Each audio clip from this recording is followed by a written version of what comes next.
Hi everyone, welcome back to my YouTube channel. It actually feels nostalgic to make videos from here. You know, when I had my geography examination, I wore the same t-shirt and I was here studying for my exam. But here I am giving you tips for your geography examination.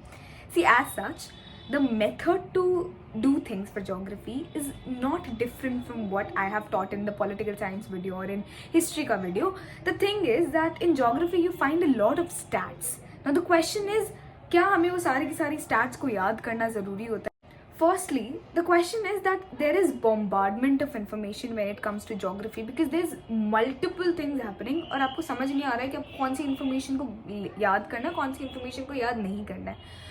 So, luckily, you guys got me and I made an exclusive fact sheet when I was in class 12th. So, वो जो fact sheet का PDF है ये मैं description में डाल दूँगी, उसको याद कर लेना. उसके अलावा कोई fact को याद करने की ज़रूरत नहीं है. Also, जब कोई भी डायग्राम हो या कोई भी टेबल हो उसके अंदर ना आपको कभी भी उस फैक्ट को याद नहीं करना होता. ये चीज़ मैंने पहले भी एक्सप्लेन कर रखी है. सो पहले तो ये डिस्टिंग्विश करो कि किस चीज़ को याद करना है और किस चीज़ को याद नहीं करना है. ठीक है, हर फैक्ट को बैठ के आप याद नहीं कर सकते. ओके, अब कौन से ऐसे फैक्ट्स हैं जो हमने बिल्कुल भी मेमोराइज नहीं करने हैं. सबसे पहला लेंथ ऑफ कैनाल्स, जो ये बहुत इंपॉर्टेंट क्वेश्चन होगा ट्रांसपोर्ट कम्युनिकेशन में. Length of roads, all that. Also city population वाले जो चैप्टर्स हैं या फिर जो फर्स्ट सेकेंड चैप्टर्स नहीं है पॉपुलेशन एंड ऑल, उसके अंदर you must have found chapters, you must have found stats like population of that particular place or density of that particular place. वो सिर्फ याद करनी है, नहीं याद करनी है. ठीक है, तो फिर क्या मतलब वो टेबल्स क्यों दे रखी होंगी? वो टेबल्स इसलिए दे रखी है so that you can point out what is happening in the entire world. That is so that you can understand कि कौन सी कॉन्टिनेंट में हाईएस्ट पॉपुलेशन है, कौन सी कॉन्टिनेंट में सेकंड हाईएस्ट पॉपुलेशन है. You have to mark the hierarchy. आपको एक भी डेटा उन सब के अंदर से याद नहीं करना है. याद कैसे करते हैं चीज़ों को? सी, कोई डोरेमोन की ब्रेड नहीं आ रही है कि जो तुम्हें लगाओगे जो तुम्हें सीधा याद हो जाएगी. There is one method I will always suggest, active recalling plus repetitive revision. People usually suggest active recalling. I would suggest active recalling plus repetitive revision. So why? Because there is बहुत important science and because that science worked for me, I can suggest that. Right? Things that have always worked for me, I will only suggest them. So क्योंकि वो जो active recalling होती है उससे आपका brain चीज़ों को कनेक्ट करना सीखता है. आपने एक बार कनेक्शंस बना दी, अगर आप उसको रिकॉल ही नहीं करोगे तो वो कनेक्शंस गुम हो जाएंगे. So it's important that you do active recalling and then beyond that you do multiple revisions of the same thing. अब फैक्ट शीट जो है ना उसी के थ्रू आप मल्टीपल रिविजन करोगे. आपको क्या लगता है आप हर दिन हर वीक ऐसे ही अपनी दोनों बुक्स निकाल के बैठे रहोगे and you be like okay अब वापस सारे चैप्टर्स पढ़ते हैं? No, this is not what I mean by active recalling. Okay, active recalling is you make a fact sheet या फिर take my own fact sheet, take a print out of it. वैसे वो A3 में बनाया था, तुम A3 print out निकलवाना. Take a print out of दो शीट्स और फिर उसको बैठ के लाइक उसके अंदर ना पता ऐसे ही लिखा गया है, पहले कंटेंट लिखा है उसके बाद डेट लिखी हुई है. So when you are form enough just look at the content and मन में वो डेट्स बोलते जाओ. ठीक है, so this is what when I say active recalling. Right now also जो बैक ऑफ द आपकी बुक इंडेक्सेस हैं जिसके अंदर नो बहुत सारी चीज़ें हैं about various things, gender related things, population related things. फिर वो एग्रीकल्चर वाले चैप्टर के अंदर तो वो सारे के सारे एग्रीकल्चर के स्टेट्स दे रखे हैं. सब नहीं याद करने, बस ये याद करना है उन सब में हाईएस्ट क्या है, उन सब में लोवेस्ट क्या है. अगर कोई ग्रोथ रेट है तो जैसे नागालैंड है, ठीक है, वो इकलौती ऐसी पॉपुलेशन ग्रोथ है जो नेगेटिव है.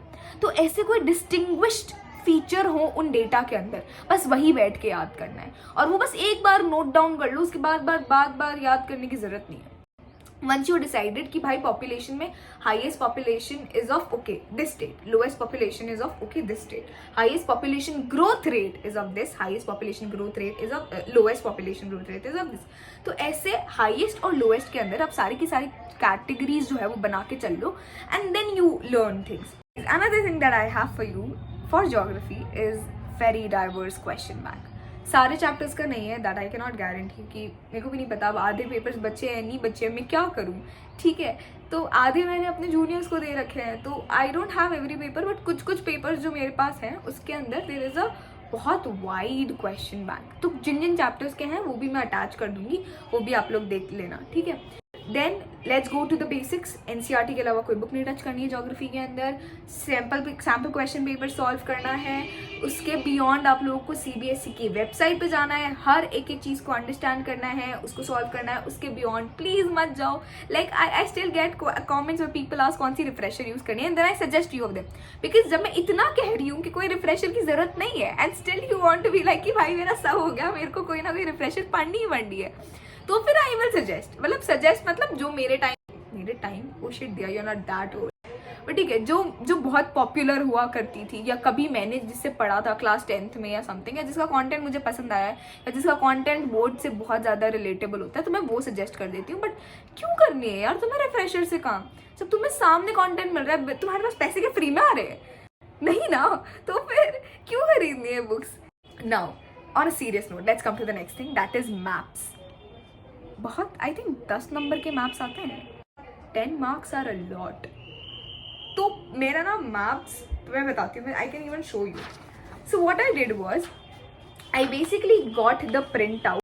This is for world geography and this is for Indian geography. तो मैंने ना पहले इन लोगों के प्रिंट आउट्स निकलवाए.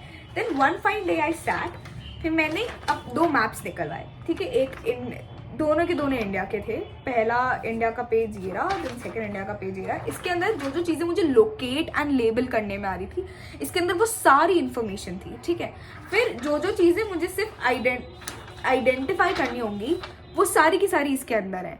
सो what I use to do, I use to just sit rapidly and एक बार पहले मैं इसको पूरा का पूरा मैप अच्छे से याद कर लिया. ठीक है, फिर आफ्टर अ वीक जब भी मेरा ज्योग्राफी का रैपिड रिविजन का टाइम होगा, आई जस्ट सिट मैप्स देखूंगी, खत्म कर दूंगी. जब मेरे एग्जाम्स होते हैं, लोगों ने मुझसे पूछा कि जब एग्जाम्स के बीच में ब्रेक होते हैं तब कैसे रिविजन करना है. Few things that you should do revise like every day, क्योंकि मैप्स को रिवाइज करने में 10 मिनट से ज़्यादा आई गारंटी नहीं लगता है. Then let's come to world वाला मैप. तो वर्ल्ड वाला मैप के अंदर, इसके अंदर फिर से वो जो आइडेंटिफिकेशन वाला थिंग होता था ना, मैंने इसके अंदर सबका सब मार्क कर दिया. एंड ये जो लोकेट लेबल वाली चीज़ होती थी, now I created my own legend, right. So here for black circles, अगर कहीं पे ब्लैक डॉट्स है मतलब दैट्स फॉर एयरपोर्ट, कहीं पे ग्रीन डॉट्स है that is for sea port, कहीं पे ब्लू स्टार है that is for terminal ports.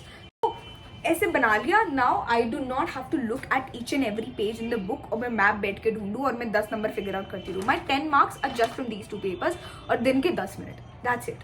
I would suggest, क्योंकि आप लोग के पेपर कब से है, I think 24th of February, तो आई वुड सजेस्ट कि 21 के बाद आप ज्योग्राफी पढ़ो, उसके पहले do your revision. I would suggest 19 तक do whatever you want to. 20 take a break, that day do nothing.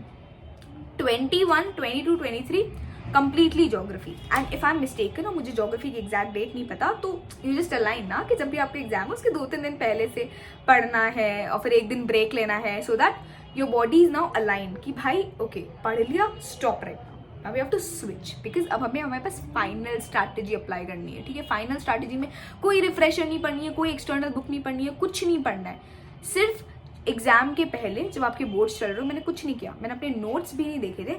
मैं गई, मैंने एनसीईआरटी को रीड किया और मैंने ऐसे रीड किया कि मैंने एनसीईआरटी को इसके पहले कभी रीड नहीं किया. मैं बस रीड करके गई थी एनसीईआरटीज. फिर एग्जाम का जो, जैसे कल मेरा एग्जाम है, तो आज today at 4 o'clock I will leave every other NCERT. अपने शॉर्ट नोट्स निकालूंगी. 4 to 5:30 में अपने सारे शॉर्ट नोट्स पढ़ूंगी. देन अराउंड 8 o'clock, फिर 5:30 के बाद 5:36 जितना भी मुझे टाइम लग रहा है शॉर्ट नोट्स पढ़ने में, उसके बाद I would do nothing till 8. And then 8 के बाद मैं अपने फैक्ट शीट पढ़ूंगी. 8 to 8:30 9 में कंप्लीट हो जाए. फिर उसके बाद अगर मैप है तो मैप पढ़ूंगी. And 10 o'clock I leave everything. And then I'll sleep and then go and give my paper and exam. And this worked for me. Mind me, I am that night person. मैं 4 बजे सोती हूँ और मैं 12 बजे उठती हूँ. I am that person. आज भी मैं इसीलिए मैं नींद में लग रही हूँ, बट ठीक है, I am that person. Also, these are the questions that I was telling कि मैं तुम लोगों को भेज दूंगी जिसके बाद तुम्हें कुछ नहीं रहेगा. देखो कुछ में आंसर्स लिखे हैं, सब में आंसर्स नहीं लिखे हैं, तो थोड़ा तो खुद फिगर आउट करते रहो. ठीक है, so I'll send all these PDFs to you guys. Also, जो अगेन सिलेबस मैं अटैच कर दूंगी फिर से. जो सिलेबस वाला लिंक है उसके अंदर जो ये लर्निंग आउटकम्स वाली चीज़ है ना, प्लीज़ तुम्हें बस तुम जब कर लो ना अपना सब कुछ, तो अगर खुद को जज करना है, खुद को सब आता है कि नहीं आता है, तो ये जो लर्निंग आउटकम्स वाली चीज़ है, यहाँ जाके एक बार चीज़ों को देख लेना कि जो ये की सारी चीज़ें हैं ये मुझे आ रही है. Am I good enough, can I write good answer if such questions come in. जैसे तुम्हें पहले बता रखा है मैंने, आंसर्स ऑलमोस्ट सेम होते हैं, तो या देख लेना. ठीक है. So yeah, that's it from my side when it comes to geography. Do not bombard yourself with information. Know what to study and what not to study. Refer to my fact sheet. Refer to past year question papers. That's it. So yeah, that's it from my side, guys. If you have any other query, just comment down below and I'll try to reply back. And I've tried to attach every single information in the description. तो आप सीधा description में जाके चीज़ों को handle कर सकते हैं. So yeah, that's it, guys. Bye. Good luck.